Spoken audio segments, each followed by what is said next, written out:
İkinci, tag, element ve HTML hüccet kurulması, yani backend'izi. Biz birinci leksiyada HTML5 ile münasebetlik olan bazı mühim sorularga cevap verdik. Şu vakitte en ahırda biz HTML degan nima degan savolga cevap verdik. Hem HTML'ninki bir xil belgi tildan iborat ekanligi, ya'ni markup language'dan iborat ekanligini so'zlab o'tgan edik. Shu yerdagi belgi deganimiz bugun so'zlamoqchi bo'lgan shu tagdan iborat.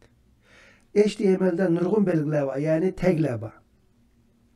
HTML tagları birleşip HTML elementini hosil qiladi. HTML elementleri ve ularninki mazmunlari qo'shilib HTML hujjatini hosil qiladi. Biz endi tuvanda tag degan nima, element degan nima ve en oxirida HTML hujjat qurilmasini ko'rib o'tamiz. HTML elementi bosh tag bilan boshlanib, oxir tag bilan oxirlashadi. Baş tag ve ahir tag bilan qo'shilgan şey bo'lsa, HTML elementininki mazmuni deb ataladi. Masalan, biz mushu bir qurni HTML elementi desak, mushu HTML elementi baş tag bilan boshlanib, ahir tag bilan oxirlashadi ve baş tag bilan ahir tagninki o'ttirsidagi qismi, ya'ni baş tag ve ahir tag bilan qo'shilgan mushu şey bo'lsa, HTML elementininki mazmuni deb ataladi. Baş tag, ahir tag ve HTML elementininki mazmuni.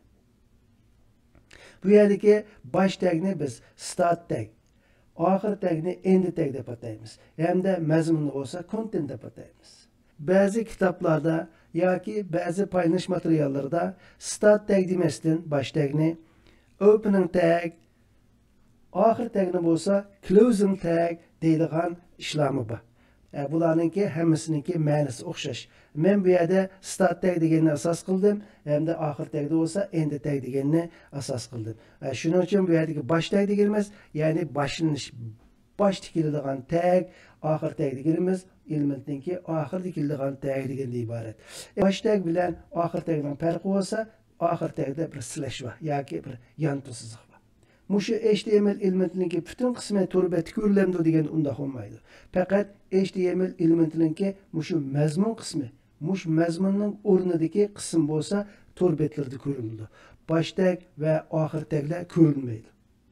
Yuqorida HTML elementlarining ikki tagdan tarkib topilganligi, ya'ni bosh tag bilan ahir tagdan tarkib topilganligini dedik.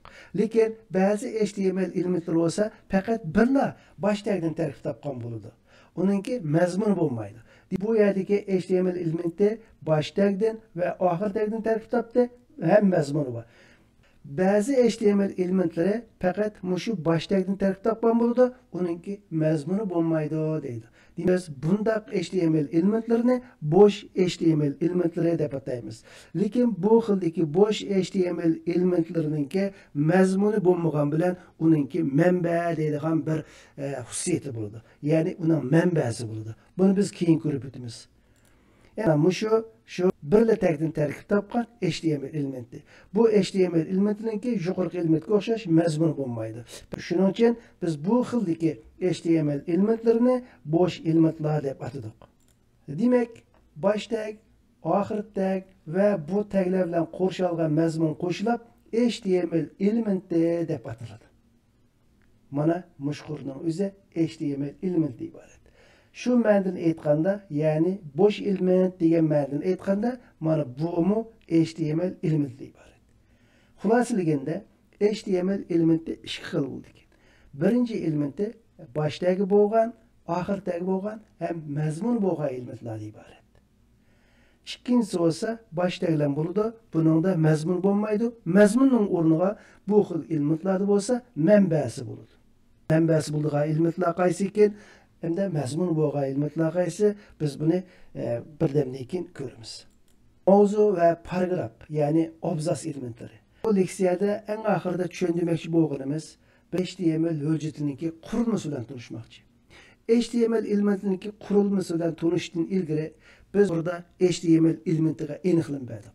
Unda bo'lsa oson bo'lsin uchun, ya'ni tushunishga oson bo'lsin uchun bir ikki oddiy ham ko'p ishlatiladigan HTML elementini ko'rib o'taylik.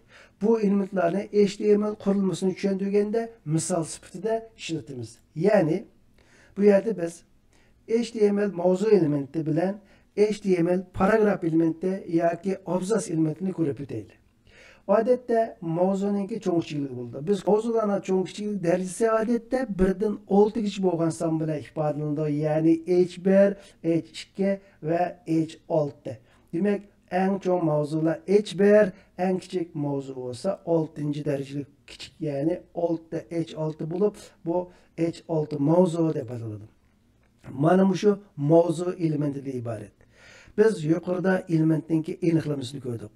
U vaqt ko'rgan vaqtimizda, ya'ni elementlarda bosh tag bo'lganligi, oxir tag bo'lganligi, bosh tag bilan oxir tagning farqi faqat slash bo'lganligi, bosh tag bilan oxir tag bilan qo'shilgan qism bo'lsa, HTML elementininki mazmuni deb atagandik. Unda biz mushu elementni H1 mavzu elementi deb ataymiz. Endi bunaqa misol keltirsak, 1-darajalik mavzu, 2-darajalik mavzu va 6-darajalik mavzu. Demak, bu 1-darajalik mayag 2 kelsa, ya'ni H2. H2 bo'lsa, bu 2-darajalik mavzuni, bu yerga 6 kelsa, ham mayag 6 kelsa, bu 6-darajalik mavzuni ko'rsatadi. 1-darajalik mavzu eng cho'ng, 6-darajalik mavzu bo'lsa eng kichigi. Asan bo'lsin uchun bu yerdagi darajalik degan so'zni qisqartib, mavzularni tuvandagidek ataymiz. Ya'ni H1 mavzu, H2 mavzu va H6 mavzu. İkinci tanıştırılgan elementimiz olsa paragraf elementi yoki abzas elementi. Paragraf elementi, paragraf degan so'zningki bosh harfi P bilan boshlanadi. Demak, shu P tag bilan boshlanadi. Hem intayin ko'p ishlatilgan elementlardan biri. Chunki biz maqola yozganda yoki gazet bo'lsin yoki to'rbet bo'lsin, paragraf bo'yicha tekstlarni ayirib yoki mazmunlarni ayirib ishlatamiz. Shu vaqtda bu paragraf elementi nihoyat ko'p ishlatiladi. Masalan, paragraf elementi mana bu paragraf elementininki bosh tagi, paragraf elementining oxir tagi mana bu 3-2 bo'lsa, mushaga shu paragrafninki mazmuni keladi. Masalan, birinchi paragraf yoki abzas, mana mushaga birinchi paragraf yoki abzas degan so'zga qanchalik xat yazsak bo'lardi. Mushaga kelgan mazmun shu paragraf elementidagi mazmun deb iborat. Mana bu ikkinchi paragraf. Demak, bu paragraf elementi olsun yoki mavzu elementi olsun, yuqoridami deb o'tdik, to'rbetda ko'rilgan vaqtida bu yerdagi tag p ko'rinmaydi va slash p ko'rinmaydi. Faqat shu tag va oxir tag bilan qo'shilgan birinchi paragraf yoki abzas degan so'z ko'rildi. Bu o'xshashlar har qanday element shu. Tag ko'rilmasdan, balki mazmun ko'riladi. Biz bu ikki elementni bundan keyingi misol sifatida ko'p ishlatamiz. HTML hujjat qurilmasi, ya'ni bet endezi. Biz yuqorida oldi bilan HTML tagini tanishtirdik. Undan keyin HTML elementiga aniqlam berdik hamda doim ishlatiladigan ikki HTML elementini tanishtirdik. Ya'ni ularningki birinchisi HTML mavzu elementi, ikkinchisi bo'lsa HTML paragraf elementi. Mana shu yuqorida tanishtirgan HTML mavzu elementi ve HTML paragraf elementini ishlatib turib, biz tuvanda HTML hujjat qurilmasini ko'rib o'tamiz. Ishdan ilgari bir misol ko'rib o'taylik. Birinchi leksiyada biz mushu betni misol sifatida ko'rgan edik. Ya'ni hypertextni tushunish uchun biz mushu HTML degan betni ko'rgan edik. Mushu betninki orqasida qanday hujjatninki borligini bilish uchun mouseninki nuqtasini betninki xoligan yeriga qo'yib, mouseninki o'ng knopkasini bassak menyuning ochilganligi. Menyuninki eng ostidagi inspect, ya'ni tekshirishni bassak, mushu betninki orqasidagi HTML hujjatini ko'rgani bo'lganligini deb o'tgan edik. Endi men hozir inspect, ya'ni mushu tekshirish degan menyuni bassam, mana mushu HTML hujjati ko'rildi. Endi tafsili ko'rib boqaylik. Bu intayin cho'ng bo'lganlikdan men hozir buni sal qisqaroq ko'radigan usulda, ya'ni bu yerni cheksam, demak buni aytdi ixcham ko'rildi. Bu yerda bir tag vakil, HTML degan bir tag turibdi. Eng oxiri qarasak /html deb turibdi. Demak, biz bu yuqorida ko'rgan elementninki aniqlamasiga tubdan o'xshaydi. Ya'ni HTML'dagi elementlar deganimiz ma'lum bir bosh tagdan boshlanib, oxir tag bilan oxirlashadi. Mana bu HTMLni, ya'ni birinchi HTMLni bosh tag desak, bu en ahırkısını olsa slash boğallıktan ahırkı tag değişik buldu. Şu menden etqa vaqtda mana muşu daire olsa bir HTML elementinden ibaretken. Mana bu HTML elementininki baş tagi, mana bu HTML elementininki ahır tagi. Bu o'ttirdagi bu qismlar olsa muşu HTML elementininki mazmundan ibaret. Biz mazmuniga tafsil qarab baqaylik. Mazmunu qaraydigan bo'lsam, bu yerda yana bir element turibdi. Head deganimiz bir bash tag, slash head deganimiz oxir tag. Demak, bu bir HTML elementdan ibaret. Uning tug'ini tushirgan bo'lsam, bu yerda body turibdi. Bu yerda yana slash body turibdi. Yuqorida ko'rgan elementning aniqlamasini aytganda, mana bu bir elementdan ibaret. Ya'ni body elementdan ibaret. Shu hujjatning o'zi cho'ng ma'nodan aytganda 3 HTML elementini tarkib topgan ekan. Birinchisi HTML elementi. Demak, HTML ichildi, mana HTML'ninki yepilishi yoki bo'lmasa oxirgidagi. Uning ichida header elementi, uning keyingisi bo'lsa body elementi. Albatta, bu header elementining ichida yana boshqa mazmunlar va bu yerga qaraydigan bo'lsak, meta chasset UTF-8 turibdi. Uning keyin title HTML Wikipedia deb turibdi. Demak, bu header elementi, header undan boshqa yana nurg'un elementlarga bog'liqini ko'ramiz. Buni keyin to'xtalamiz. Shuning uchun hozir buni yeb qo'yib, endi bodyni açsam, bu yerda albatta nurg'un elementlar bor. Hozir bu yerda faqat demoqchi o'g'rimiz bu cho'ng ma'noda aytganda, ya'ni men shunday qisqartib, kichiklatib ko'rgan vaqtimizda Divada HTML elementi answer tuturibdi. Uning ichida bo'lsa head elementi, enadan keyin bo'lsa body elementi bor. Shu misoldan bizningki kelgan xulosamiz nima desa, shu HTML degan bet bir elementdan iborat. Biz bu HTML degan betni birinchi leksiyada bir HTML hujjati degan edik. Biz bugun shu HTML hujjatini ochib, uni tafsili tekshirdik.